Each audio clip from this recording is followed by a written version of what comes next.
Good afternoon, guys. I am Jainam Chheda from the IT. Now, the book that I'm going to tell you about is Digital Fortress by Dan Brown.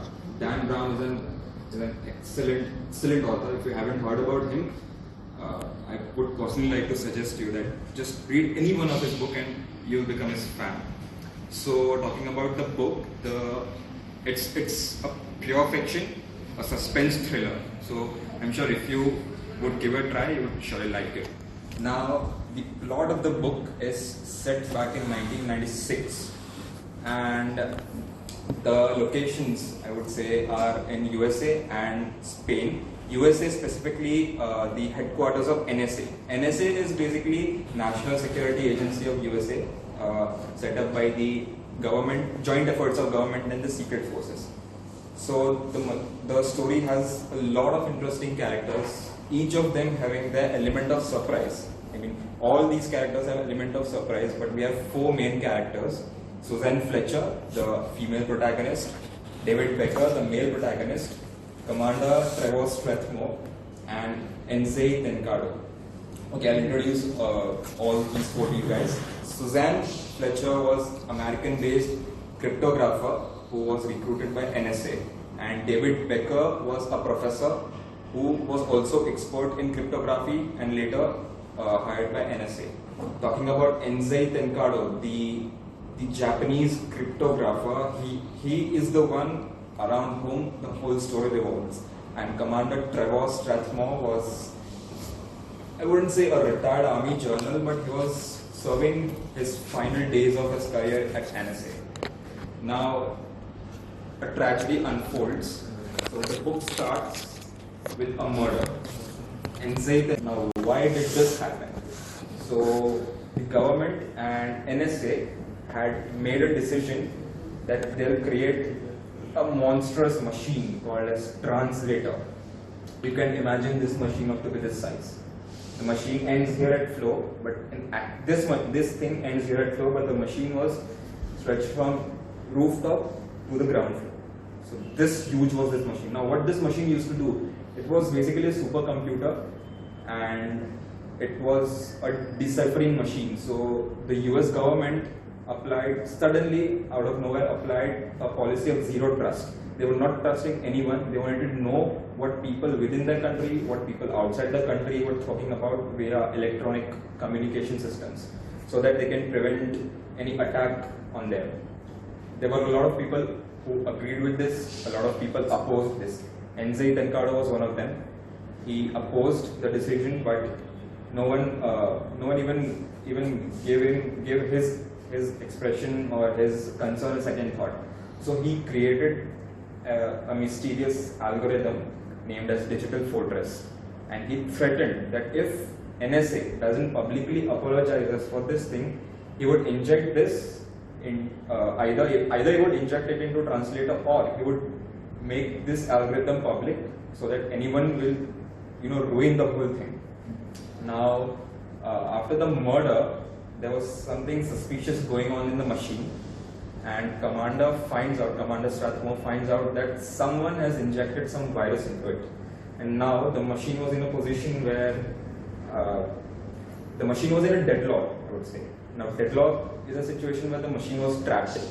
The machine constantly kept deciphering the information that he was given. Basically it wasn't an information, or I would say it was a virus, and we'll figure out what it is.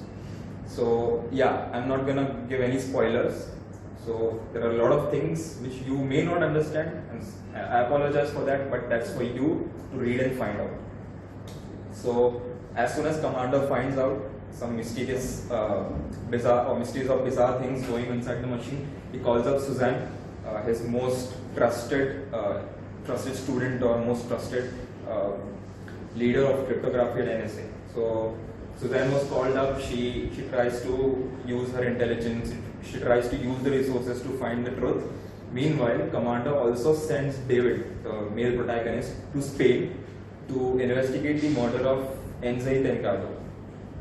So there are a lot of things which plays a role in every chapter. So I wouldn't, as I said, no spoilers, so I wouldn't tell you everything about it, but a lot of characters inside the NSA had a role to play in it. Some of them were against Suzanne, some of them were in support of Suzanne, some of them even lost their lives. Now, David Becker, who was sent to Spain to investigate, finds out that the body of Tencado was not harmed at all. There were no injury signs. He just had one ring in his finger. This ring read N Dakota. Now, the mystery revolves around this word in Dakota, whether this is a person or a place. Some people at NSA thought that it must be a place. So David, who was investigating the whole murder, finds out that it wasn't a murder. It wasn't a death. It was a murder, of course, and there were few higher rank officials involved in it. He found something smelly, and there begins a chase. A shadow, initially described in the book as shadow, chases David. There were few attacks on him, few life-threatening attacks on him. Even he found that the police of Spain wasn't supporting him. And later on, he finds that there's a killer who has been hired to kill David because David was on the verge of cracking the truth. Now this chase begins. They literally, the filming thing, the cars chasing, these both were running. But yeah, it was made to look fun in such a way that the author will keep you guessing that, okay, this has to be the thing, but on the next chapter you will find out, no, this wasn't the thing, this has to be the thing. Now David was caught in a do-or-die situation. Till now, whatever information or whatever lead he was getting, he was relaying it back to Commander and Suzanne back in USA. He finally decides that I am in a do-or-die situation, I'll fight and we'll see whatever happens. He successfully fights the situation. In the process, he kills the murderer itself as a self-defense, but later on he finds something which is really very shocking, and from here begins the race against time. So David had no resources with him. As I said, the government, the officials of Spain were not supporting David at all. And there was something which David wanted Suzanne to know, but there was no medium for him to communicate this. Meanwhile, back in USA, Suzanne finds that the machine was about to explode because it was running from almost 12 to 13 hours, and it had heated up so much that the whole chamber had those views due to heat. So the machine was about to explode, and Suzanne, meanwhile, was stuck with N Dakota. The whole mystery around N Dakota. Now, this is a mystery for you guys. I won't tell anything about this. That's for you to read and find out. So, yeah, coming back to Suzanne. She finds a computer in Commander Strathmore's cabin. It was a secret computer basically, and she somehow manages to break through it. And what she finds is something really unimaginable, out of the context. I wouldn't say out of the context, but something which even I as a reader didn't think this to happen. So she immediately calls up the senior commander, the commander even senior to Strathmore, and then they move to headquarters, leaving Strathmore stranded inside the NSA because they ran away because they had found something about the whole NSA headquarters, and they leave away. Meanwhile, they were flying away from it.